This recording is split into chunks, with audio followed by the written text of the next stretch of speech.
donc aujourd'hui, troisième live de l'édition Cana. La semaine dernière, on avait eu quelques petits problèmes techniques, mais là, je crois que cette semaine, c'est bon. Et cette semaine, on a le plaisir d'accueillir Jérôme Altier. Es-tu là, Jérôme? Salut. Oui. On a échappé belle, tout va bien. Voilà, et c'est bon. Du coup, on me dit dans l'oreillette qu'on est bien en live, donc tout va bien. Donc, avant de commencer, on va une petite présentation. Alors, désolé, il y a un écho, je m'entends. C'est pas très agréable pour moi, mais je vais vous du coup, un petit tour de table. Timothée, qui es-tu? Jérôme, qui es-tu? Timothée, vas-y. Moi, je suis Timothée Guédon, éditeur chez Cana, et j'ai suivi Jérôme, je l'ai fouetté tout au long de l'année passée pour qu'il rende ses planches à temps, de pouvoir vous sortir, vous proposer sa magnifique aventure d'Albator. Mais donc Jérôme va vous en parler. Ok. Et donc bonjour Jérôme. À tous. Coucou, bonjour à tous. Donc Jérôme Altier, je suis dessinateur depuis que je suis tout petit, et puis fan de dessins animés des années 80 évidemment, parce que je suis de 75. Donc Albator, j'ai connu ça. Alors peut-être pas vraiment quand j'étais tout petit, mais je l'ai connu un petit peu plus tard. C'est un des dessins animés que je trouve les plus magnifiques au monde, et du coup. De par cette passion pour Albator et puis de manière générale toute l'œuvre de Matsumoto, que ce soit Galaxy Express ou ses autres œuvres, j'ai toujours rêvé de pouvoir un jour faire quelque chose autour de ce personnage-là. Et notre rencontre avec Timothée, Stéphanie, Christelle, toute l'équipe de Cana a permis de rendre ce rêve possible avec Mémoire de l'Arcadia depuis l'année dernière. Ça a super bien marché, il faut quand même le dire. Désolée, on a un écho qui n'est pas agréable et je ne sais pas du tout comment l'enlever, heureusement. Du coup, Jérôme, c'est plutôt toi qui vas parler. Toi, t'en as pas. Donc, du coup, moi, j'ai pas d'écho, c'est ça? Non, toi, tu n'as pas d'écho. C'est parfait. C'est parfait. C'est une semaine pour te parler. Ouais, Timothée. L'album, le premier tome de cette aventure en 3 tomes est paru l'année dernière au mois de juillet. Il t'a fallu combien de temps pour le réaliser et finalement, ça a commencé quand ce projet? Parce que c'est même pas juste le temps de la réalisation de l'album, il y a tout un processus en amont. Oui, l'album en tant que tel, entre le moment où tu démarres les premiers croquis de storyboard et le moment où tu termines l'album, il faut compter à peu près 9-10 mois. Un petit peu moins quand tu me fouettes. Mais en effet, il y a toute une partie qu'on néglige peut-être un petit peu, qui est ce qu'on pourrait appeler la pré-production, c'est-à-dire vraiment la préparation, etc. Rechercher les visuels des personnages nouveaux. Ça prend en effet pas mal de temps. Donc nous, le projet, il a commencé réellement, quand je dis réellement, c'est-à-dire qu'on a commencé à travailler sur papier. Il a démarré, si je me souviens bien, autour de l'été 2017 pour la recherche des premiers personnages. Et puis, la mise au point aussi de ce qu'on appelle des modèles sheets, donc des visages de personnages. J'en ai quelques exemples, si vous voulez, si on le voit à l'écran, je vais vous les montrer. Donc voilà, avant d'attaquer finalement l'album lui-même, on fait ce genre de choses. Hop. Voilà, je ne sais pas si vous le voyez bien. Ouais. Voilà, du coup, c'est un petit peu tous les personnages avec différentes positions de visage, différentes expressions de visage.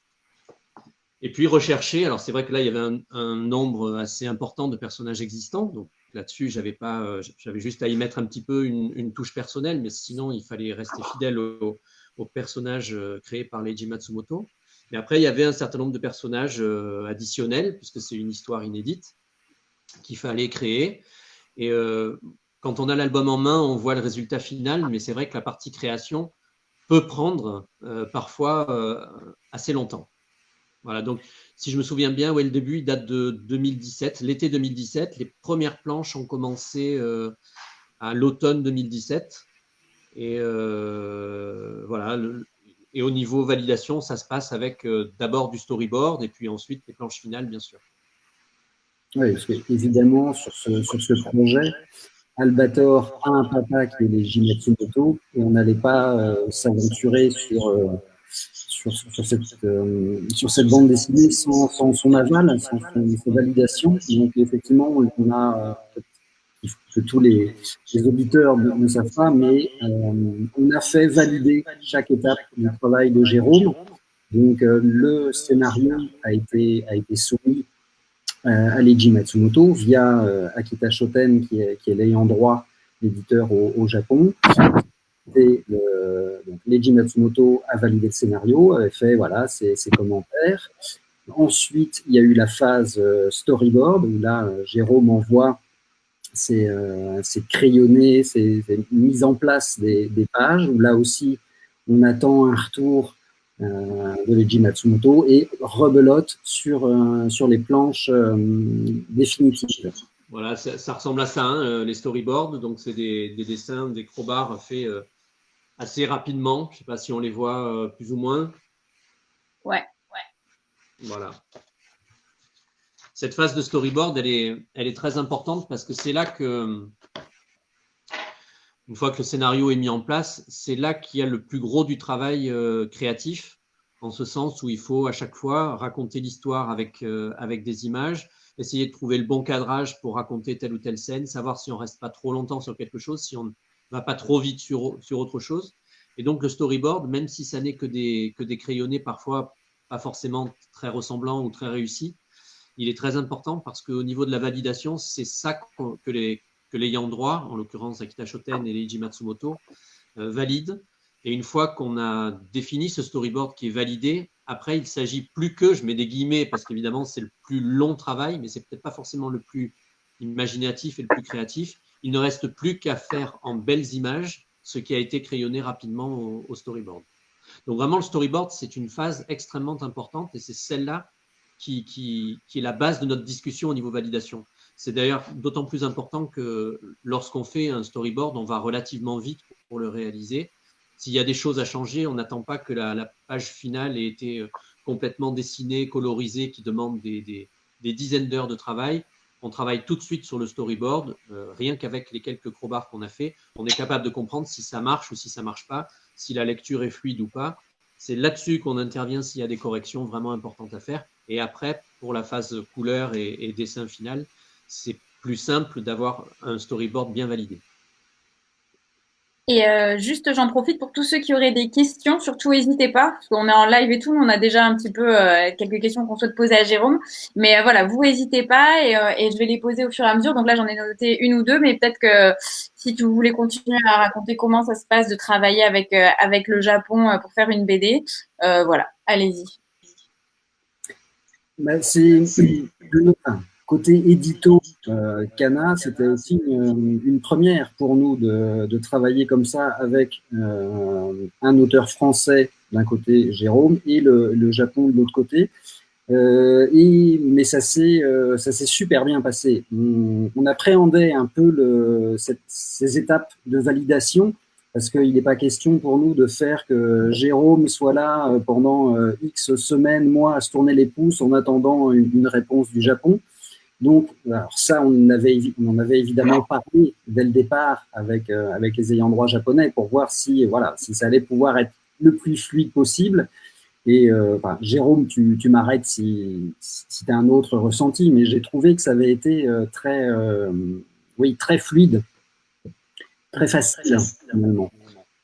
Oui, je te confirme que je confirme tout ce que tu as dit, c'est-à-dire qu'on appréhendait un peu au départ. Moi, je peux même dire que j'avais carrément les chocottes. Lorsque les premières planches ont été envoyées, qu'on attendait les retours, on ne savait pas trop qu'est-ce qui allait arriver comme retour. On a évidemment mis tout notre sérieux et toute notre passion pour le projet dans ces premières planches, mais malgré tout, est-ce qu'on était sur la bonne voie? Est-ce qu'il fallait recadrer la chose côté japonais? On ne savait pas forcément comment ça allait se passer. Et puis, c'est vrai qu'on a été particulièrement et très agréablement surpris des premières réponses. Et je me souviens aussi des messages qu'on recevait de Leiji Matsumoto qui, au contraire de pointer tel ou tel dessin qui pouvait être refait avec un nez un peu plus pointu ou des mentons plus arrondis, c'était surtout des messages très, très enthousiastes sur le fait qu'il disait, bon, je le cite, il disait qu'il retrouvait à l'intérieur des planches toute la passion qui était la nôtre pour son personnage et sa série. Et ça, quand on est auteur et qu'on travaille sur une licence existante, qui plus est quand on en est fan, c'est très très important d'avoir des retours comme ça. Et c'est un énorme boost aussi pour donner encore le meilleur pour les planches suivantes. C'est peut-être aussi le côté message d'auteur à auteur qui sait combien de temps et d'énergie ça demande de réaliser un album, et c'est important d'encourager et de soutenir voilà, l'auteur quand il est dans sa phase de création, de réalisation des planches, parce que tu es un peu tout seul devant la planche, et donc ça se fait pas comme ça. C'est un travail relativement solitaire, hein, comme tu le dis, tu es derrière ta planche, tu vois pas trop quel va être finalement l'impact, même si tu essaies de l'imaginer, c'est pour ça que tu l'as construit comme ci ou comme ça. Et c'est vrai que ce premier retour par rapport à Leiji Matsumoto, Akita Shoten, mais même le vôtre aussi, hein, Timothée, de toute l'équipe Kana aussi, hein, quand vous répondez de manière enthousiaste par rapport à ce que je peux vous envoyer, ça aussi c'est très moteur et c'est très important pour moi. Et oui, donc c'est vraiment des étapes qui sont très très importantes pour un auteur. Et c'est vrai que, comme tu le dis, Leiji Matsumoto étant un auteur qui commente le travail d'un autre auteur, peut peut-être plus facilement se mettre à la place que quelqu'un qui ne le serait pas. Et alors juste, il y a quelques questions là du public. Ce serait du coup pourquoi Albator? Donc du coup, c'est parce que tu es grand fan, Jérôme, c'est ça? Oui, je suis grand fan. J'ai découvert ça un peu sur le tard, en fait. J'ai découvert Albator en 94 avec l'émission Télévisator 2 qui était présentée par Cyril Drevet à l'époque. Et donc, il y avait déjà eu tout le raz-de-marée du Club Dorothée, hein. J'avais déjà connu les Chevaliers du Zodiac, Dragon Ball. C'était Dragon Ball Z qui passait à cette époque-là, la période du Cell Game. Et puis, je tombe sur un magazine de genre Télépoche ou un truc comme ça, avec une vignette dessinée d'Albator pour annoncer que ça passait sur Télévisator 2. Et je me dis, ah tiens, c'est vrai, Albator, j'avais quelques jouets quand j'étais enfant. Je regardais pas trop, j'étais plutôt Goldorak, Capitaine Flamme, Ulysse 31. C'était mon trio de Space Opera. Albator, j'étais un peu petit. Et du coup, je vais regarder. Et je suis tombé dessus, c'était un petit bout d'un épisode du film Arcadia de ma jeunesse, donc le film de 1982, qui est absolument magnifique, super triste, mais absolument exceptionnel, et qui avait été découpé en 5 petites parties pour faire 5 épisodes diffusés en France. Et c'était une scène en plus où il essayait de retrouver sa bien-aimée, où il se prend justement un coup de laser dans l'œil, c'est comme ça qu'il le perd. Il n'était pas encore avec son habit noir, etc. Et je suis resté scotché sur la chaise en me disant, mais qu'est-ce que c'est que ça? Mais c'est juste magnifique, les musiques étaient senseiesques, si je me permets ce petit adjectif, et c'était vraiment magnifique. Et du coup, j'ai commencé à m'intéresser vraiment à ce personnage-là, à chercher tout ce qui existait. C'est là que j'ai découvert qu'il y avait une série de 84, une série de 78, qui était peut-être un petit peu moins bien dessinée que la 84, mais ô combien envoûtante et avec une véritable ambiance extrêmement réussie. Et puis des méchants, en l'occurrence des méchantes, qui me sont revenus un peu à l'esprit. J'avais quelques BD quand j'étais petit, alors ces femmes qui brûlaient comme du papier, qui s'appelaient les Sylvidres. Donc voilà, tout ça, j'ai découvert ça dans le courant des années 90, mais on n'avait pas d'Internet à cette époque-là, hein. On n'avait pas la possibilité de taper sur Google Albator, et du coup, j'ai commencé à partir dans une quête invraisemblable d'objets, de artbooks, de BD, de choses comme ça, et j'ai découvert un petit peu comme un puzzle, tu vois, j'ai réussi à reconstituer le Leijiverse, pour l'appeler comme ça, c'est comme ça qu'on appelle le monde de Leiji Matsumoto. Ce qui n'est pas simple. Et à chaque fois que j'arrivais à répondre à une question, il y en avait 10 nouvelles qui se posaient. 2 séries différentes, pantalon blanc, pantalon noir, vaisseau bleu, vaisseau vert, etc. Donc à chaque fois, il y avait plein de questions. Et puis la passion est née justement de cette recherche et de cette frustration à attendre les réponses. Mais toute cette phase, toute cette période de recherche, d'accumulation de choses, est-ce que ça t'a aussi permis d'avoir plus facilement les personnages en main quand tu as dû attaquer la réalisation des planches? Et est-ce qu'il y a un personnage où tu t'es arraché les cheveux pour réussir à le faire bouger et lui donner vie? je dessine du coup Albator depuis que je l'ai vraiment découvert, donc en 94. Derrière, j'ai fait beaucoup de dessins sur lui. Je me souviens avoir fait une toute petite bande dessinée sur ce que je voyais à la télé, qui était passé dans Animeland en réponse à un super article d'Yvan West-Laurence et d'Olivier Fallet, mais je crois que c'était Yvan qui l'avait écrit. Du coup, bon anniversaire à toi, Yvan. Et c'était génial parce qu'il donnait plein d'informations sur ce personnage-là. Ça m'avait vraiment donné envie de le dessiner. Et depuis 95, on va dire, je me souviens avoir toujours dessiné Albator. Alors, il y a des personnages qui sont en effet un petit peu plus compliqués que d'autres. J'ai toujours un petit peu de mal avec la reine Sylvidra, qui me fait m'arracher un peu les cheveux. Mais sinon, au départ, j'essayais de dessiner comme je voyais à la télévision, donc comme Kazuo Komatsubara le dessinait. Puis après, j'ai découvert les mangas de Matsumoto, donc j'ai essayé de le dessiner un petit peu à la manière de Leiji Matsumoto. Et puis les années passant et les projets divers et variés pour moi se succédant, ça m'a permis d'y rajouter, j'ai l'impression en tout cas, une petite touche personnelle qui fait que le Albator de Mémoire de l'Arcadia, il est très fortement inspiré de celui de Komatsubara, de celui de Leiji Matsumoto, de celui de Nobuteru Yuki de la série Endless Odyssey, mais j'espère aussi qu'il est avec une petite touche française, une petite touche personnelle. Et du coup, je vais juste poser avant que Timothée tu poses une question, je te coupe. Juste te poser les questions du public là, par exemple. Est-ce que ta série Arcadia s'intègre dans la série de 78 ou est-ce que plutôt tu vois ça comme un spin-off? Alors, c'est une très bonne question.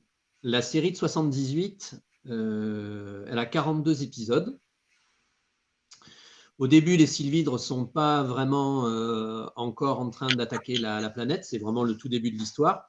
Et à la fin de la série de 78, le combat a eu lieu entre Albator et Sylvidra. Et voilà. Donc notre histoire, notre aventure Mémoire de l'Arcadia, elle est clairement postérieure au début de la série de 78 et elle est clairement antérieure à la fin de la série de 78 puisque le combat entre Sylvidra et Albator n'a pas encore eu lieu. Donc on pourrait dire qu'elle est inclue dans la série. Après, c'est toujours un peu délicat de travailler sur la chronologie avec les œuvres de Leiji Matsumoto. Ceux qui sont fans du Leijiverse le savent, des fois c'est pas toujours respecté au niveau chronologie. Je me souviens qu'une des choses qui était vraiment très importante pour Matsumoto quand on a démarré le projet, c'était moins de savoir à quel moment exactement pouvait s'inclure Mémoire de l'Arcadia dans l'histoire de 78 que de respecter réellement le relationnel de chacun des personnages les uns avec les autres. Que chaque caractère de personnage soit bien fidèle à son œuvre, mais aussi que les relations entre les personnages soient fidèles.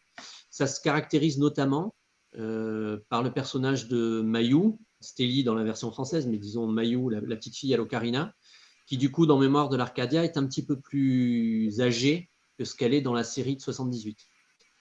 Donc pour répondre à la question, si je devais placer Mémoire de l'Arcadia dans la série de 78, ben oui, elle est forcément à l'intérieur, puisque elle est postérieure au début et antérieure à la fin, et pourtant le personnage de Stélie ne respecte pas cette exacte chronologie.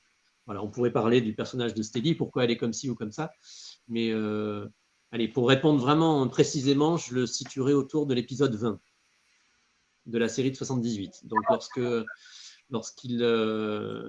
lorsque la reine a déjà envoyé son sonar pour vérifier le nombre de personnes qui sont à bord de l'Arcadia, ou du moins qui pensent à bord de l'Arcadia, pour découvrir qu'il y a un 41e homme d'équipage qui est l'ordinateur, et l'Arcadia lui-même, puisque ce point-là sert dans l'histoire de Mémoire de l'Arcadia, mais pas trop loin non plus. Donc je dirais, allez, autour de l'épisode 20. Ça répond à la question comme ça. Ouais, je pense même que c'est hyper précis de répondre ça. Et juste dans le même cas, il y a quelqu'un qui me demande, tu as enlevé Vilac de l'histoire. C'est un souhait? Non, c'est pour repartir un petit peu sur la genèse du projet. On a vraiment voulu partir à la base du manga de Leiji Matsumoto, c'est-à-dire de Uchu Kaizoku Captain Harlock, édité chez Akita Shoten. On n'avait pas la certitude de pouvoir en effet avoir toutes les libertés possibles pour utiliser des éléments qui avaient été rajoutés pour la série télé. Voilà, c'était donc le point de départ. Vilac et Mayou ne sont pas dans le manga d'origine. Alors Vilac, il n'y est pas du tout. Mayou, on en parle un petit peu, de la fille de l'ami d'Albator, mais c'est vrai qu'elle n'apparaît pas visuellement. Donc on s'était posé la question, en partant du manga de Leiji Matsumoto, est-ce qu'on peut utiliser les personnages de la série ou pas? Et pour moi, c'était très important, on n'en a peut-être pas encore parlé, mais Mémoire de l'Arcadia, c'est un projet réalisé par une équipe française qui a grandi, ou au moins qui a aimé la série, les séries d'Albator qui sont passées à la télévision. C'est un peu une sorte de dommage, autant à l'auteur et à Leiji Matsumoto, que à la série qui est passée en France. D'ailleurs, ça ne s'appelle pas Capitaine Harlock, comme peut-être Leiji Matsumoto l'aurait nommé lui-même, mais ça s'appelle Albator parce que ça fait vraiment référence à l'histoire de ce personnage-là en France. Donc il y a plein de petits clins d'œil à l'intérieur de la BD qui font justement des références à l'histoire d'Albator sur la terre française. Ça passe évidemment par son nom, ainsi que celui des Sylvidres qui a été conservé, mais ça passe par plein de petites références visuelles et évidemment, je n'imaginais pas l'histoire sans utiliser, enfin, sans permettre de faire apparaître le personnage de Mayou, qui est pour moi un personnage qui a été rajouté, mais qui est très intéressant, parce qu'il permet d'avoir une double vision du personnage d'Albator. Ce que je trouve vraiment très réussi chez ce personnage-là, c'est la dureté, l'aspect impitoyable qu'il peut avoir lorsqu'il s'attaque à d'autres personnes, à des ennemis, etc. Et au contraire, avoir un visage qui s'adoucit complètement, qui devient très affectif, très, très ému dès qu'il est en présence de la petite fille Mayou et qu'il écoute cette ocarina. Je trouve que cette double, pas personnalité, mais cette double facette est vraiment intéressante chez le personnage-là et je voulais l'exploiter pour Mémoire de l'Arcadia. C'est vraiment d'ailleurs le cœur de l'histoire du tome 2. C'est vraiment cette relation avec Mayou. Donc on avait besoin, pour répondre à ta question, on avait vraiment besoin du personnage de Mayou et grâce à Akita Shoten, qui est l'éditeur japonais de Leiji Matsumoto, on a pu utiliser ce personnage-là ainsi que toutes les références de l'animation, à savoir le vaisseau bleu, etc., le pantalon blanc du personnage, ce genre de choses. Donc j'aurais pu rajouter Vilac après coup, mais comme j'avais déjà fait un premier jet où je m'étais un peu restreint à l'utiliser pour ne pas être en désaccord avec le manga d'origine, bah, du coup je l'ai pas vraiment remis. Voilà. Ok, super. Et j'avais une autre question qui, pardon pour l'écho, j'avais une autre question qui était là plutôt sur la sortie. Tout le monde attend la sortie du tome 3. Donc du coup, je crois qu'on a une date à annoncer qui est à peu près sûre. Et aussi la question de savoir si on va faire une intégrale avec bonus, un coffret collector. Il y en a même qui parlent d'un livre de coloriage. Voilà. Qu'est-ce que qui veut répondre qui veut répondre? Oui, je peux répondre. Sur le planning, la sortie du tome 3, elle est prévue pour début novembre. Alors, on met toujours un conditionnel, parce que ça dépend évidemment de la reprise, du déconfinement, du réouverture, etc. Mais en tout cas, Jérôme travaille actuellement sur son tome 3 pour qu'il sorte début novembre. Donc voilà. Et sinon, pour les autres projets autour de la série de Jérôme, on y réfléchit, on y travaille. Il n'y aura rien pour cette année 2020, mais on compte bien revenir avec de belles surprises dans les années à venir. Voilà. Sous quelle forme précisément, on ne sait pas encore. Mais évidemment, des éditions luxe, voilà. Coloriage, livre de coloriage, j'avoue que on n'en avait pas encore parlé, mais voilà, ça va faire un sujet de plus à discuter avec Jérôme. Apprendre à dessiner. Oui, les livres de coloriage, la personne peut venir déjà colorier les images de la BD. Ça prend tellement de temps que je veux bien sous-traiter une partie. Mais oui, pour le moment, donc, on part sur le tome 3. Après, on verra si on peut faire d'autres choses. il y a beaucoup de choses à raconter autour de l'univers de Leiji Matsumoto et évidemment autour de Mémoire de l'Arcadia. On a la chance aujourd'hui d'avoir un live et je remercie tous les gens qui le suivent et qui posent des questions. Il y a en effet, comme tu le disais, la bande dessinée qui est éditée et qui est lue. Et puis, tu as tout l'envers du décor, tout ce qu'on ne voit pas, ce qui est caché. On a parlé tout à l'heure des storyboards. Donc là, en effet, il y a beaucoup, beaucoup de choses. Je me suis amusé il y a quelques semaines sur Facebook de dévoiler quelques petites indiscrétions justement sur des choses qui ne se voient pas dans la BD, comme un peu de storyboard, l'explication par exemple de la différence qu'il peut y avoir entre certaines prises de vue qui étaient définies sur le storyboard et puis sur la planche finale où il y a des petits réajustements qui sont faits, etc. Souvent en accord. Je trouve que c'est intéressant de voir aussi certaines remontées du Japon, de voir sur quoi ils vont appuyer, les petites demandes de modification. C'est toujours intéressant de voir ça. Et puis plein de références, plein de petites références qu'évidemment je vais pas expliquer comme ça dans la BD, ça fait un peu parachuté, mais un livre parallèle pour en parler, enfin un livre ou autre chose pour en parler peut permettre d'avoir un deuxième niveau de lecture, peut-être surtout pour les fans. Je donne un exemple. Dans le tome 1, il y a un personnage qui apparaît, qui est une sorte de capitaine de spatio-cargir qui fait des allers-retours entre la Terre et les mines d'Epsilon pour ramener des objets sur la Terre. Et ce personnage-là, il se fait attaquer à plusieurs reprises par le capitaine Albator. Et ce personnage-là, il s'appelle le capitaine Lugui. Bon, ben, le choix du nom, par exemple, il est lié, encore une fois, à l'histoire d'Albator en France. Il faut savoir que dans les début des années 80, Albator avait déjà eu une première bande dessinée à son effigie, qui était tirée du dessin animé de l'époque. Et c'était une équipe qui s'appelait les Five Stars qui travaillait sur le projet. Et plus particulièrement Philippe Lugui, qui est dessinateur de BD, encore en activité aujourd'hui. Et c'était pour un petit clin d'œil à lui que j'avais par exemple nommé ce personnage-là le capitaine Lugui. En fait, la BD, elle est saupoudrée de plein de choses comme ça. Et moi, j'ai plaisir quand on a la chance d'être en festival et d'avoir en face de nous les gens qui lisent la BD. J'ai plaisir de discuter avec eux de ce genre de petits détails, de leur apporter le pourquoi, du comment on a choisi ceci ou cela.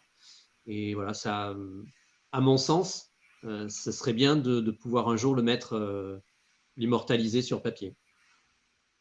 Et du coup, je me permets par rapport à tous ceux-là qui pensent que justement on est allé acheter le tome 3 parce que ça ne veut pas dire que si on fait un nouveau format plus tard, en fait, on ne sait pas trop, on n'a pas encore trop, on a plein d'idées, mais on essaie de voir comment on pourrait faire. Mais ça ne veut pas dire que dans le tome 3 sort en novembre et en mars, vous avez une intégrale bonus et tout ça. C'est vraiment pas le but. On essaie justement de penser à un produit complémentaire qui se viendrait accompagner la lecture d'Albator. Donc, effectivement, livre de coloriage, pourquoi pas. Ou comme disait Jérôme, apporter des anecdotes. Donc, effectivement, c'est pas, on ne sort pas le tome 3 pour sortir dans 6 mois une intégrale, quoi. C'est pas ça du tout le but. Ça n'a jamais été la politique de Kana, du moins de ce que je vous connais. Je vous connais maintenant depuis 3-4 ans. Ça n'a jamais été votre politique et ça n'aurait pas été la mienne non plus. Donc, en effet, le tome 3, si vous voulez le lire, ce sera au mois de novembre et ce n'est pas un truc temporaire avant d'acheter un truc plus gros, plus ceci, plus cela. C'est vraiment le tome 3, ce sera au mois de novembre. Et après, s'il y a d'autres choses qui doivent sortir, ce sera certainement différent de ce que vous avez vu dans le tome 3. Ce ne sera pas de la réédition, de la réédite. C'est clairement pas intéressant. Ou alors on le fait en même temps, mais voilà. C'est pas votre politique et je le sais et je respecte aussi Kana pour ça. Et juste sur un autre format dont on parlait, c'est est-ce qu'il y a potentiellement un manga qui pourrait être fait en fait, et du coup, qui sortirait aussi au Japon. Du coup, en fait, est-ce qu'il pourrait y avoir Albator BD, mais en format que tu ferais en manga noir et blanc? Et est-ce que du coup, il y a un potentiel sortie de la BD Albator au Japon?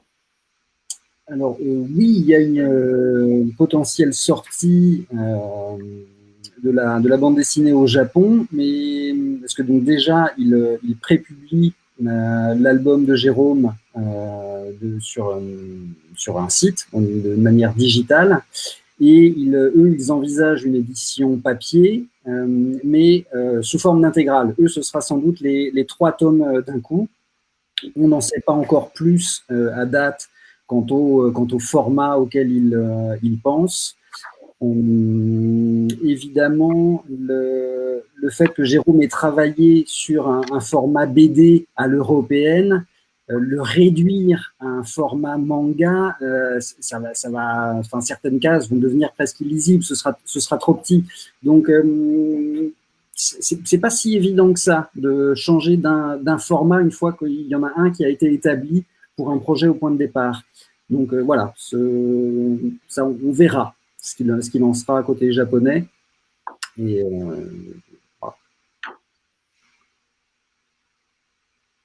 voilà. Et d'ailleurs, tu t'en souviens, Timothée, une des discussions au début du projet, donc dans la phase de pré-production, à l'époque où on n'avait pas encore commencé vraiment à travailler dessus, ça a été une des discussions qu'on a eues avec Akita Shoten, de savoir quel serait le format de cette bande dessinée. Je pense que tu te souviens que Akita Shoten était, on va dire, assez partant pour que ce soit un format manga dès le début. Et peut-être aussi pour leur permettre, eux, derrière, de l'éditer plus facilement, puisque déjà à l'époque, c'était prévu. Et puis, on a vraiment insisté qu'on voulait quelque chose qui soit au format franco-belge, pour plusieurs raisons. D'abord, la première, c'est que je n'ai pas le niveau pour faire du manga. Je crois que je laisse ça à des auteurs de manga français qui sont bien meilleurs que moi. Et la deuxième chose, c'est que je trouve en plus que le format franco-belge apporte quelque chose de différent à ce qu'eux ont l'habitude de voir. Ils n'ont clairement pas besoin de nous pour faire du manga, la preuve avec Dimension Voyage, qui est vraiment très très réussi, de Shimaboshi. Et je voulais essayer de proposer quelque chose qu'ils avaient moins l'habitude de faire pour avoir une sorte que notre projet ait une sorte de valeur ajoutée par rapport à ce qu'eux sont capables, ont l'habitude de connaître et sont évidemment capables, largement mieux que nous, de produire.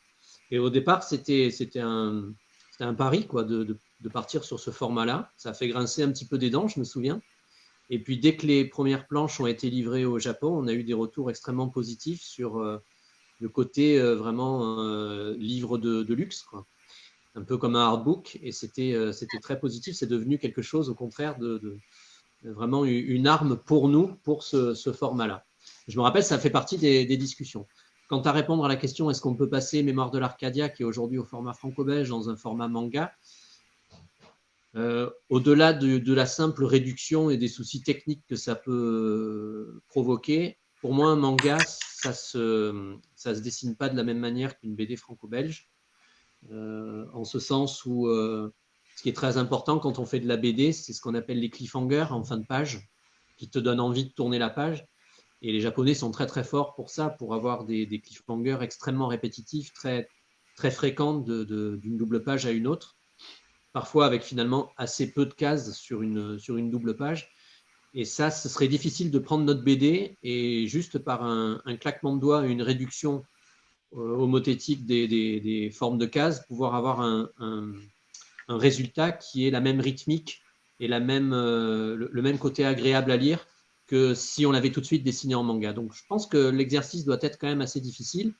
Et je loue et je remercie énormément d'ailleurs toute l'équipe d'Akita Shoten d'avoir respecté le format franco-belge pour l'édition japonaise. Parce que c'est vrai que dans un format plus manga, je ne sais pas trop ce que ça aurait donné. Je pense que ça aurait perdu une partie de la manière dont ça a été construit. J'aperçois une question passer sur le sens de lecture occidental ou japonais, évidemment, sens de lecture occidental conservé, parce que déjà pour les Japonais, ça leur pose moins de problèmes à eux de lire dans l'autre sens qu'à nous finalement, et du coup ça voudrait dire, si on retourne l'album, que la cicatrice d'Albator est du mauvais côté, enfin tout tombe à l'eau, et ça ne va pas, c'est pas possible. Jérôme, c'est pas. Non, et tu peux même pas en plus faire une inversion de position de case et ne pas le faire sur la case elle-même, parce qu'il y a des choses qui sont cachées par exemple sur des cases à bord perdu. Ce qu'on appelle à bord perdu, c'est les grandes cases qui sont derrière et les autres plus petites qui viennent se rajouter par-dessus. Et tout ça, ça marche bien dans un sens, mais si tu interverti la position des cases sans faire de symétrie sur la case elle-même, ça ne marche plus. Donc, il y a plein de choses qui ne marchent pas. Et comme tu dis, Timothée, tu ne peux pas inverser la case, sinon la pauvre cicatrice, elle se retrouve de l'autre côté. Et du coup, il y en a qui proposent carrément de. Non. Il y en a qui proposent du coup de faire. Enfin, ils demandent est-ce que le personnage d'Albator 78 est le même personnage qu'Albator 84? Et si oui, est-ce qu'on ferait pas une BD qui ferait le lien entre les deux époques? Vu que tu disais que c'était dans 78. C'est une très bonne idée. C'est une très bonne idée. Théoriquement, de ce qu'on peut imaginer de la chronologie d'Albator, on peut raisonnablement penser que la série de 82-84 est antérieure à la série de 78, puisqu'il n'est pas encore le pirate au début de la série de 84, enfin dans le film de 82, mais la série est liée au film. Après, il se passe pas mal de temps, a priori, entre les deux saisons.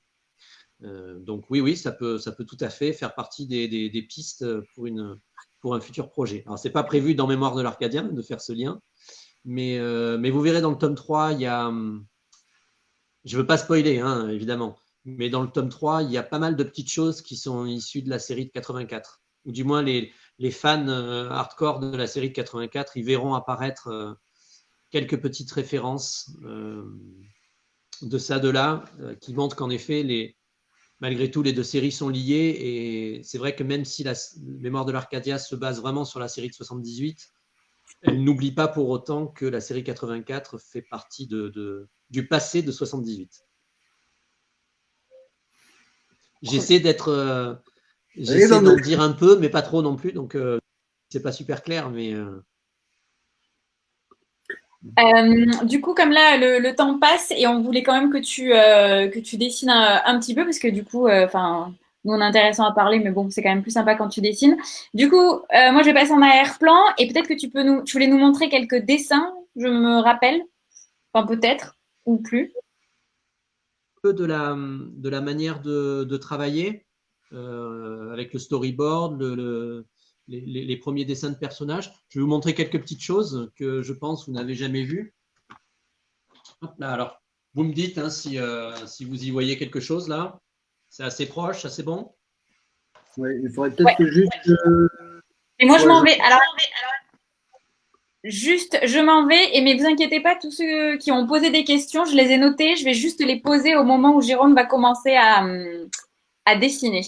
Donc, pas de souci. Et je pense que c'est comme ça. Vas-y, Jérôme.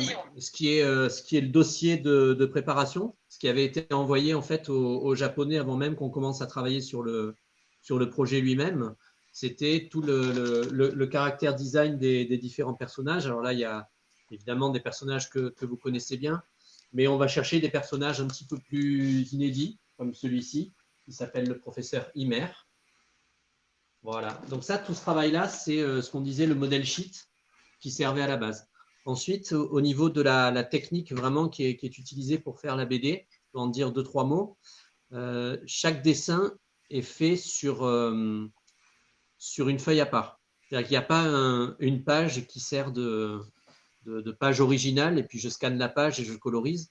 Mais chaque case est gérée comme si c'était un peu du cellulo pour ceux qui aiment bien l'animation japonaise. Donc, on a le personnage qui est dessiné d'une certaine façon, le décor qui est dessiné à part, et puis après, je viens repositionner les choses les unes sur les autres. Et puis même pour la colorisation, ça me permet d'avoir plus de degrés de liberté pour éventuellement bouger un peu le personnage, venir en rajouter un autre, mettre des petits effets. Et donc, tous les personnages, en fait, sont dessinés à part. Je vais vous montrer des dessins qui sont issus du tome 3, parce que c'est ce que j'ai sur la table. Mais voilà, tout est dessiné comme ça. Donc, mine bleue et ancrage noir. C'est beau. Voilà.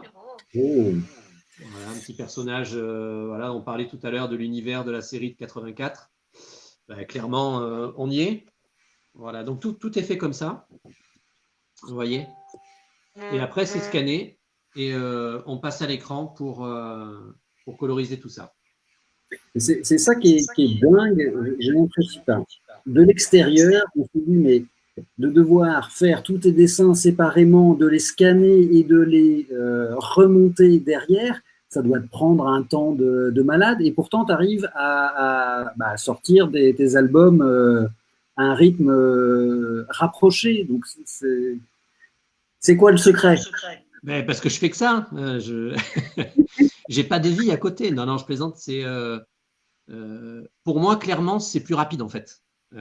Aussi bizarre que ça puisse paraître, c'est plus rapide pour moi parce que ça me permet d'avoir des degrés de liberté au moment où je passe à la colorisation principalement.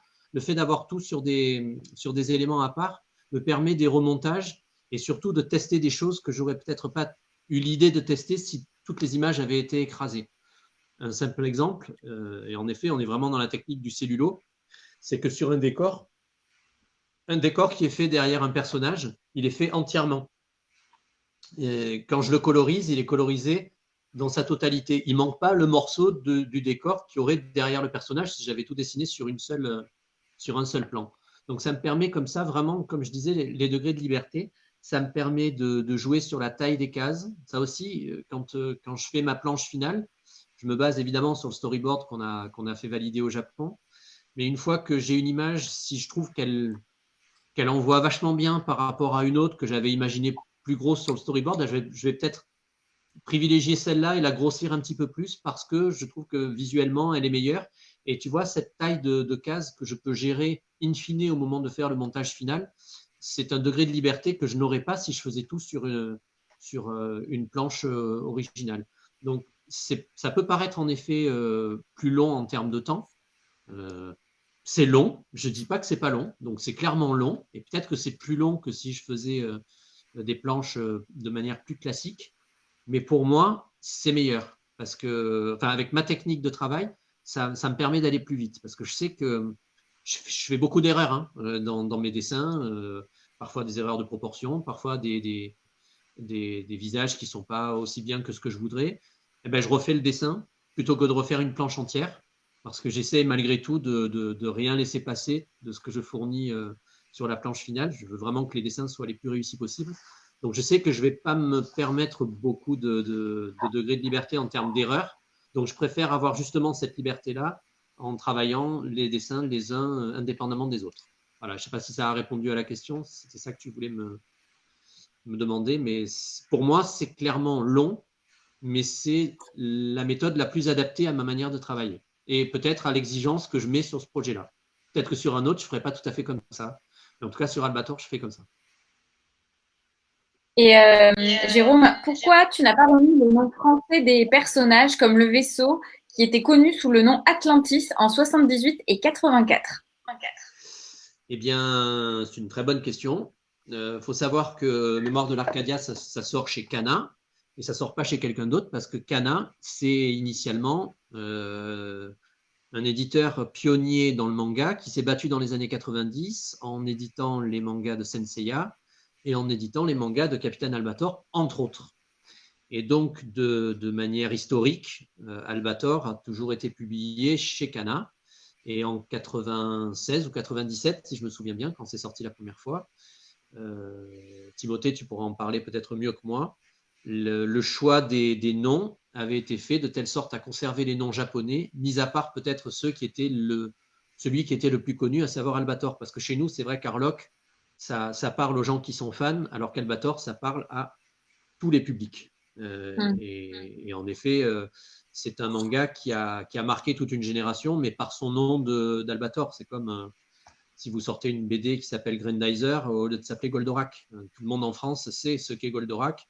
Seuls les gros fans hardcore savent qui est Grandizer.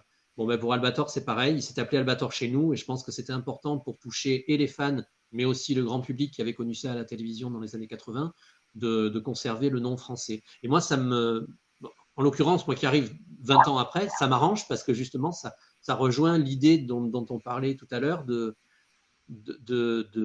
mettre une sorte d'empreinte de l'histoire d'Albator en France à l'intérieur de Mémoire de l'Arcadia, ce que le Japon peut-être enfin, en tout cas, ce qui est une valeur ajoutée par rapport à ce qu'un Japonais pourrait faire, parce que c'est vraiment lié à ce qu'a été Albator chez nous en France. C'est allé, cette envie vraiment de le lier à la France, c'est allé jusqu'à demander et je le remercie d'avoir accepté, à Richard Darbois, de prêter sa voix, lui qui a été le comédien de doublage d'Albator 78, qui est aujourd'hui évidemment la voix d'Énergie, la voix d'Harrison Ford dans toutes les grosses productions, Buzz l'éclair, le génie d'Aladin, enfin bref, j'en passe et des meilleurs. Il a accepté très spontanément et très amicalement de reprêter sa voix au capitaine Albator pour la bande-annonce du projet, parce que j'imaginais personne d'autre pour la bande-annonce vidéo que celui qui avait prêté sa voix à l'époque à ce personnage-là. Et tout ça, ça rentre vraiment dans la philosophie de faire de Mémoire de l'Arcadia une histoire extrêmement fidèle à ce qu'est le capitaine Harlock au Japon de Leiji Matsumoto, et extrêmement respectueux et fidèle aussi de ce qu'a été l'histoire d'Albator en France. Super. Et du coup, ça m'amène à deux questions. Et après, si tu veux commencer à dessiner, parce qu'il y a plein de questions qui continuent. Quel est le perso que tu préfères dessiner dans les Mémoires de l'Arcadia? Et quand même, avec tout ce que tu nous dis depuis le début, il y a quand même pas mal de contraintes à respecter, ce qui est normal entre l'univers d'Albator et ce qui a été fait, plus les éditeurs français et japonais. Quelles sont les libertés que tu as pu prendre et la créativité? Est-ce que tu n'as pas été trop brimé? J'étais même très surpris de voir que Leiji Matsumoto a ouvert grand ses bras pour que le projet soit comme on l'imaginait, avec comme seule contrainte, enfin comme seule, elle n'est pas négligeable la contrainte, mais comme seule contrainte qu'on respecte ces personnages, leurs caractéristiques, leur caractère, et aussi, comme je disais tout à l'heure, la relation entre les personnages. Et c'est vrai qu'à partir de là, je pouvais un peu partir vers ce que je voulais.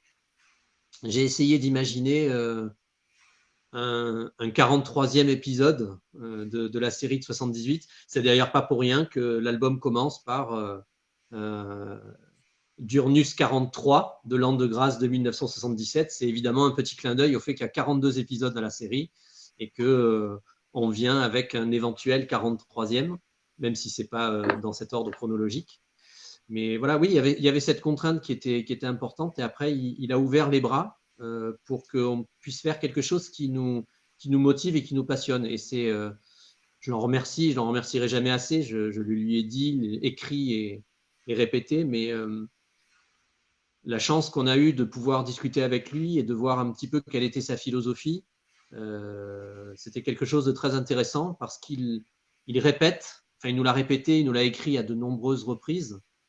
Prenez du plaisir à faire cette BD. Ce plaisir est communicatif parce qu'il transparaît au travers des planches, et forcément ce plaisir sera partagé par les lecteurs.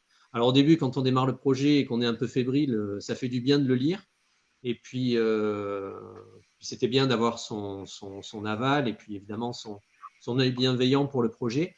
Mais c'est vrai que ce qu'il a dit, c'est retranscrit aussi au travers des premières critiques qui sont arrivées lorsque l'album a été édité et a commencé sa vie publique. On a eu des super retours des gens, parce que justement, ils y ont retrouvé.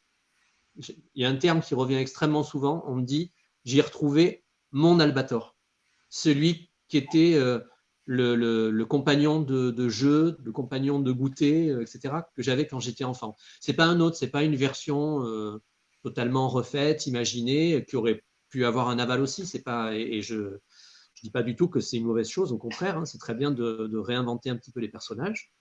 Mais c'était pas, en l'occurrence, sur Mémoire de l'Arcadia, c'était pas du tout mon objectif. J'avais envie de caresser la Madeleine de Proust qu'on a tous pour les gens qui ont connu ça comme dessin animé dans les années 80, au fond de nous, et faire en sorte que voilà, vous retrouviez votre personnage, votre héros de votre enfance, avec évidemment une manière de dessiner qui est peut-être plus actuelle, une colorisation, un format qui est propre à la BD franco-belge aussi, mais qu'on y retrouve celui qui a été notre compagnon dans les années 80.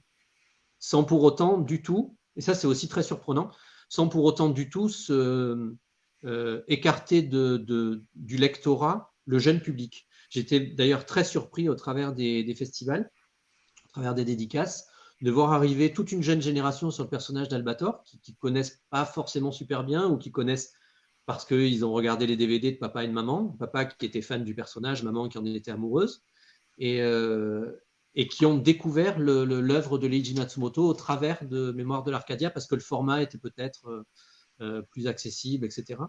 Et comme je pouvais le dire et le répéter aussi, entre autres à Leiji Matsumoto, si en plus Mémoire de l'Arcadia peut permettre à un jeune public qui ne connaît pas l'œuvre de Matsumoto de s'intéresser à l'œuvre du maître, voilà, c'est cerise sur le gâteau, quoi.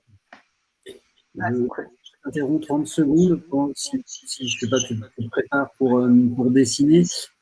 Stéphanie, parce que Jérôme et on a plusieurs fois parlé de festival.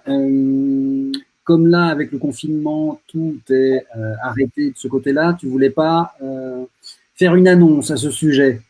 Oui, tout à fait. Merci. Du coup, effectivement, du temps que Jérôme se prépare, hop, je reviens. Ouh, ça marche, c'est incroyable. Donc oui, effectivement, vous avez vu, il y a eu une annonce comme quoi il n'y aura pas de festival avant le mois de septembre et après, on ne sait pas encore vraiment comment ça va se passer. Donc du coup, c'est à la demande de Jérôme, clairement, c'est suite à son idée que on va vous proposer avec des détails, où on vous mettra tout en détail demain sur la page Édition Cana, mais des dédicaces en live. Alors qu'est-ce que c'est? C'est-à-dire qu'on va, Jérôme va s'allier avec plusieurs librairies et en fait, on va faire des dédicaces comme si on était en librairie, sauf que ce sera en live. C'est-à-dire que, eh bien, il sera en train de dessiner. En fait, attendez, je m'enlève de la caméra parce que c'est quand même vachement plus sympa. Fais-moi, Stéphanie. Non, mais regarde, attends. Hop. Voilà. Et donc, du coup, ça va commencer le lundi 4 mai. Jérôme sera présent à la librairie Le Renard Doré de 17h à 18h30. Donc, il y aura toutes les informations dès demain sur la page Facebook des éditions Cana et du Renard Doré. Et donc, du coup, c'est très simple. Il faut acheter la bande dessinée de Jérôme, Albator. Et donc, du coup, vous donnez votre nom qui sera sur le livre pour le faire dédicacer. Et il le dédicacera en live le lundi 4 mai. Sachant qu'après, vous pouvez aller récupérer donc votre BD. Donc ça, c'est une librairie parisienne. Mais ce n'est pas tout. Nous sommes en train d'organiser la même chose avec le réseau des librairies BD Fugue. Donc, pardon, BD Fugue, il y a plusieurs librairies. En France, il y en a à Grenoble, Annecy, Besançon et plein d'autres villes. Donc, du coup, on vous donnera plus d'informations sur la date et comment ça se passe dès demain. Mais voilà, l'idée, c'est quand même de vous faire profiter des beaux dessins de Jérôme, que vous puissiez découvrir Albator. Voilà, que vous puissiez découvrir Albator. Jérôme, j'avais coupé ton micro. Oui, pas de problème. Bah, écoute, moi, du coup, j'en ai profité pour démarrer le dessin, comme vous devez peut-être le voir. J'ai attaqué un dessin avec des feutres à alcool. J'ai pas fait de crayonné là pour l'occasion parce que malheureusement, le crayonné, on ne le verrait pas beaucoup. C'est souvent du crayonné bleuté que j'utilise, comme beaucoup de mes collègues. Le gros intérêt du crayonné bleuté, en ce qui me concerne, c'est que lorsque je fais mon crayonné en bleu et qu'après j'encre avec du stylo ou du feutre noir, il a la bonne idée au moment du scan de totalement disparaître, ce qui me permet d'avoir juste à l'écran les traits noirs et de pouvoir attaquer directement la colorisation sans avoir à sélectionner le crayonné bleu pour l'enlever, etc. Donc sur mes originaux, il y a bien le crayonné bleuté. Ceux qui ont eu la chance de pouvoir regarder un petit peu en direct lors des festivals les originaux ont pu vérifier qu'en effet, le bleu, je ne l'avais pas enlevé. Je l'ai conservé pour ne pas le gommer. Mais il n'apparaît absolument pas au niveau du scan. Bon, là, pour l'occasion, pour le dessin que je suis en train de faire, je n'ai pas fait le crayonné bleuté parce que malheureusement, il est pas très, très vif au niveau du papier. Et du coup, vous ne l'auriez peut-être pas vu avec l'éclairage de la caméra. Donc, bon. Donc, un live. Je suis abstenu de.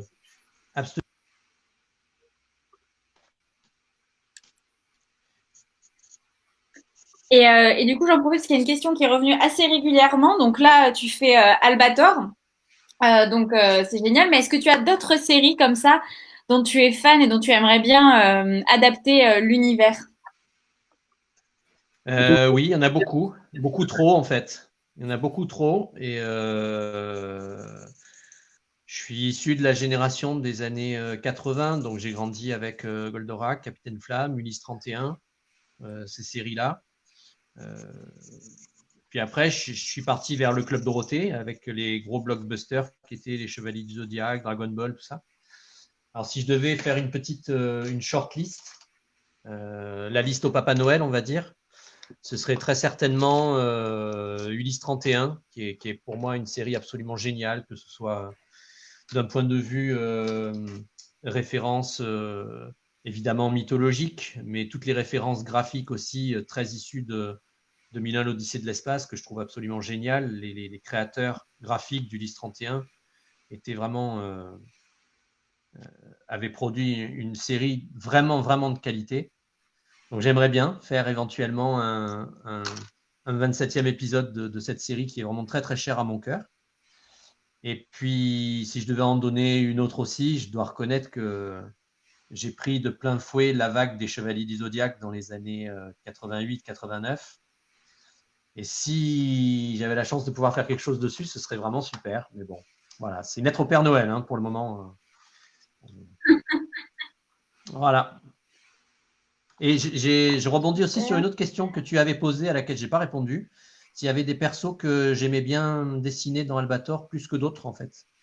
Je me souviens de ne pas avoir répondu à ta question, en fait, après coup. Et je n'aimais pas du tout dessiner Mimé, que je ratais 2 fois sur 3. Et puis, bizarrement, j'ai trouvé un petit truc pour arriver à retenir la manière de dessiner. Et depuis, je m'éclate à la dessiner. C'est un personnage que j'aime énormément parce que c'est la muse d'Albator. Elle est là pour être un petit peu le Jiminy Cricket, celle qui est là pour lui remonter aussi un peu le moral dans certains moments, jouer de la musique. C'est un personnage vraiment d'ambiance, au-delà de son rôle scénaristique. C'est vraiment un personnage d'ambiance qui a offert sa vie à Albator et je trouve qu'il est très intéressant de travailler sur la relation avec le héros. Je me souviens qu'elle est au cœur de la fin du tome 1 et j'avais beaucoup souri en voyant les remarques de Leiji Matsumoto lorsqu'on avait montré les planches, qui avait dit j'aime beaucoup la manière dont vous avez traité. Je trouve que la relation entre Albator et Mimé est charmante et touchante. Et j'avais beaucoup aimé la formule de Leiji Matsumoto. J'ai eu la chance aussi de pouvoir lui demander en direct, tu dois t'en souvenir Timothée, quelle était pour lui la relation qu'il imaginait entre Mimé et Albator, savoir si éventuellement il y avait une sorte d'amour caché ou quelque chose comme ça. Et il m'a répondu, il s'agit d'une amitié profonde, indéfectible et qui traverse les dizaines de milliers d'années, pour le citer. Voilà. Donc j'aime beaucoup dessiner Mimé, mais il y a plein d'autres personnages que j'adore. Ils sont très particuliers, les personnages de l'œuvre de Matsumoto. Certains sont, d'après ce qu'il dit, inspirés par des gens qu'il a pu croiser dans sa vie. J'aime bien les personnages comme la cuisinière, comme le docteur, comme Yataran, qui est celui qui n'arrête pas de faire des maquettes. En fait, je crois que j'aime bien tous les personnages, quoi.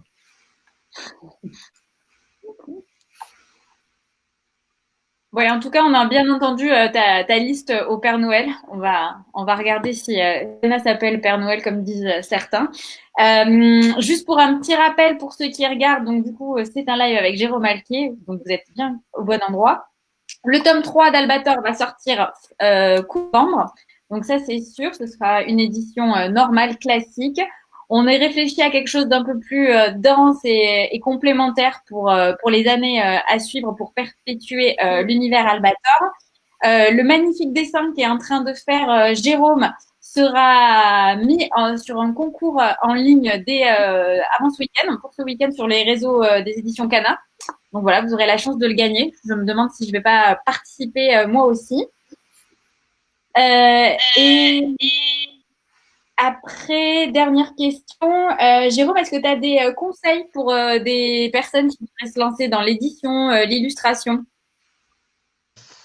Oh là, c'est difficile de donner des conseils. Moi, j'ai un parcours qui est très atypique. Hein. Je n'ai pas du tout fait d'école d'art, pas du tout fait ce genre de choses. Je suis ingénieur de formation, donc vraiment rien à voir. Par contre, j'étais très passionné par mes dessins, très passionné par ces séries-là. Et si j'avais ne serait-ce qu'un conseil à donner, c'est que il faut toujours croire en ses rêves. Je me souviens, ma première BD d'Albator date de 1995. Et j'ai rêvé à ce moment-là qu'un jour, peut-être, je ferai une BD officielle avec ce personnage-là et avec la collaboration de Leiji Matsumoto. 25 ans après, ça s'est réalisé. Comme quoi, voilà, il faut être patient dans la vie, il ne faut pas s'attendre à ce que ça marche tout de suite. Faut être prêt à avoir beaucoup de critiques aussi en face. J'en ai eu beaucoup, parfois à très juste titre, parfois un peu moins, mais voilà, ça fait grandir, ça fait évoluer. On a fait plein de choses maladroites dans sa vie pour peut-être un jour arriver à faire quelque chose de bien. Donc, il faut s'accrocher et il faut surtout être complètement passionné par ce qu'on fait parce que c'est un boulot qui est compliqué, assez solitaire. Et si tu n'es pas passionné à la base, il y a peu de chances d'y arriver. Donc, beaucoup de passion, ça ne suffit pas. Il faut un petit peu de chance aussi. Et parfois, il faut être prêt à l'attendre longtemps.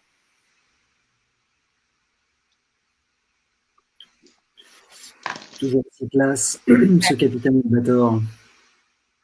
Très, très beau. Du coup, on te laisse terminer.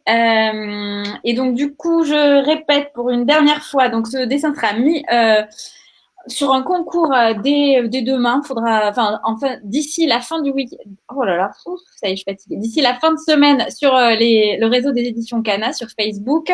Début novembre, on sortira le tome 3 de la BD Albator. Et aussi demain, restez connectés. On vous en dira plus sur les dédicaces de Jérôme qui se feront en ligne et surtout en partenariat avec les libraires. C'est vraiment une volonté de faire travailler les libraires qu'on aime beaucoup et qui subissent de plein fouet le confinement. Donc voilà, donc tous ceux qui ont déjà la BD, désolé, il faudra vraiment acheter à la librairie en question une bande dessinée. Après, il faut toujours le faire découvrir en petit cadeau. Et voilà. Donc bravo Jérôme, ce dessin est quand même super beau. Merci. Je veux juste profiter d'une petite minute pour remercier beaucoup de monde. Évidemment, Leiji Matsumoto qui nous permet de réaliser ce très beau projet, qui nous offre la chance de retravailler son personnage. Comme on l'a dit tout au long du projet, vous l'avez compris, c'est une grande chance, c'est un grand honneur et ça me fait extrêmement plaisir de le partager avec Cana et avec vous. Un grand merci à tous les lecteurs. Je sais que vous êtes nombreux parce que la BD a pas mal circulé. Le tome 1 et 2 ont eu des très, très bonnes critiques et surtout un super retour de la part du public qui donne énormément de force pour la suite. On l'a dit, c'est un boulot qui est assez solitaire. Donc, tout ce qu'on remonte de positif est bon à prendre pour un auteur. Donc, merci à tous pour vos encouragements, les petits mots que vous avez laissés sur les réseaux sociaux, etc. Ça paraît pas grand-chose, mais je peux vous assurer que pour nous, c'est très, très fort et c'est un vrai bonheur de partager ça. Tous les gens que j'ai pu croiser sur les festivals, que ce soit à la Japan Expo où on a fait la sortie avec un stand absolument magique, merci Cana, et la présence de Matsumoto avec, mais aussi tous les libraires qui sont derrière ce projet-là, qui l'ont mis en avant, qui ont connu peut-être la série dans les années 80 et qui ont envie de lui donner un coup de projecteur. Donc, merci à tout le monde pour ce projet-là parce que c'est un projet qui est fait pour vous et c'est important aussi qu'il vous plaise à l'arrivée. Donc, merci à toute l'équipe, merci à tout le monde et merci à ma petite femme qui m'a filmé pendant que je faisais mon dessin. Merci. Merci. Hop. On revient tous. Merci beaucoup merci à toi Jérôme d'avoir pris du temps pour nous raconter un peu ta passion qui transpire de toi et tout ça, c'est vraiment hyper intéressant. Merci pour le dessin et pour tous et merci surtout à tous ceux qui ont laissé des commentaires, qui ont posé des questions. On a vraiment essayé de répondre à un maximum de questions et de toute façon on les lira un peu plus tard à tête reposée. J'en suis sûre que Jérôme prendra le temps de tout relire. N'hésitez pas à aller voir la page Facebook de Jérôme. Il y a parfois des petites surprises et de très belles surprises autour d'Albator et de ce projet. Donc voilà, pour ceux qui ne la connaissent pas encore, allez-y. On est en train de teaser un petit peu le tome 3. Donc il y a quelques petites images qui commencent à être diffusées sur le Facebook, avec des petits relookings de certaines choses que vous connaissez bien, qui ont changé un peu de tête. Donc, n'hésitez pas à aller voir et vous inquiétez pas, ça vous spoilera en rien, mais j'espère que ça vous fera tenir en haleine jusqu'au mois de novembre prochain. Ouais, j'espère bien. Merci à tous et puis à très vite. Portez-vous bien et restez chez vous. Au revoir. Bye. À bientôt.